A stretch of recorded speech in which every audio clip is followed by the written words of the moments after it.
Well, all right. It's time to talk about invitations. Invitations to what, you ask? What are you talking about in being invited to? What am I talking about being invited to? Not a party.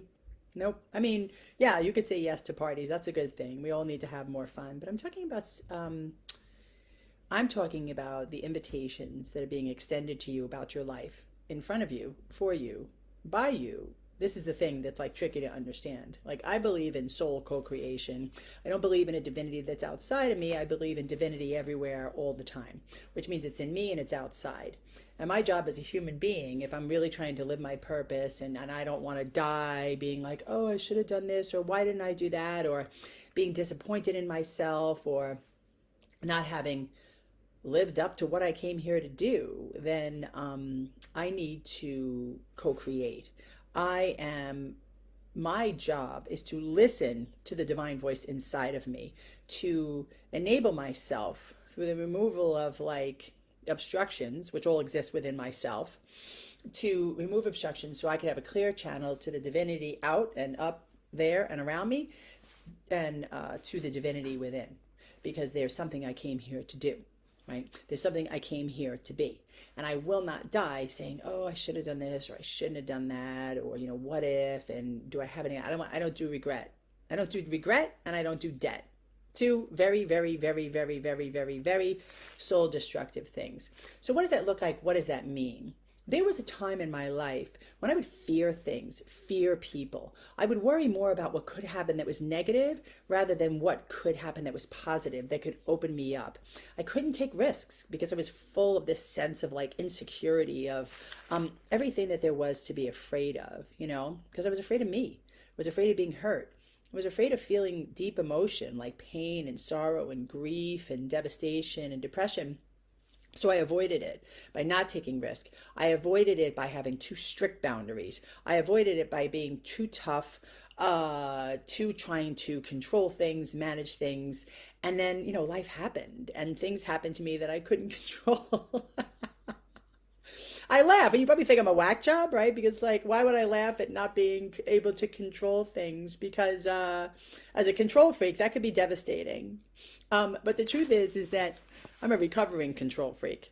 So I need to understand that all these things are going to happen that I can't control, and it's going to teach me what I can control, which is me, and I'm going to be free, right?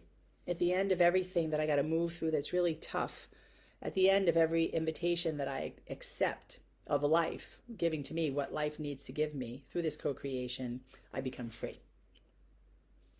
I'm not controlled. See, I don't control, and I am not controlled. I'm not controlled by a virus. I'm not controlled by psychotic, crazy, inappropriate, inauthentic leadership. I'm not controlled by men. I'm not controlled by money. I'm not controlled by anything other than my own desire. Now, some of you might be saying, like, who lives like that? What kind of shit is that? I mean, you can't live like that. I mean, you got to adhere to this, adhere to that. Yeah, within reason.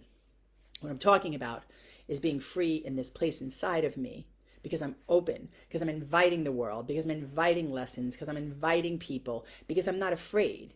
Because everything I was afraid of has happened or will happen to destroy my ego, to take out those obstructions, to basically get me out of bondage. And that bondage is bondage of self.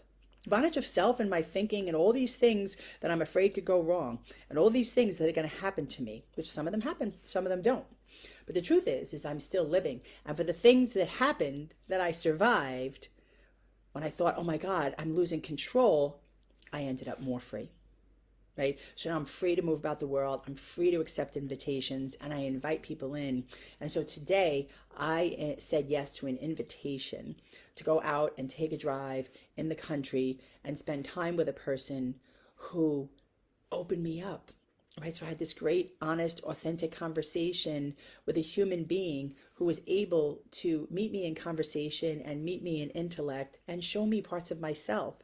So now I'm sitting here like reeling with with this experience and reeling with this information about myself, which is beautiful because it's leaving me emotional. It's leaving me sort of like open and feeling sad and vulnerable just about not about this person, but about just things that we talked about because he happens to be a counselor and in effect listened, and we talked about some things that are happening for me. And so, there's real freedom. I took a risk. I went, I said yes to an invitation, and I've been opened up. And there's real freedom in being in this feeling because I am just expressing me. I'm just being me. So this is the freedom that I know today from the things that I've done to develop myself personally, spiritually, emotionally.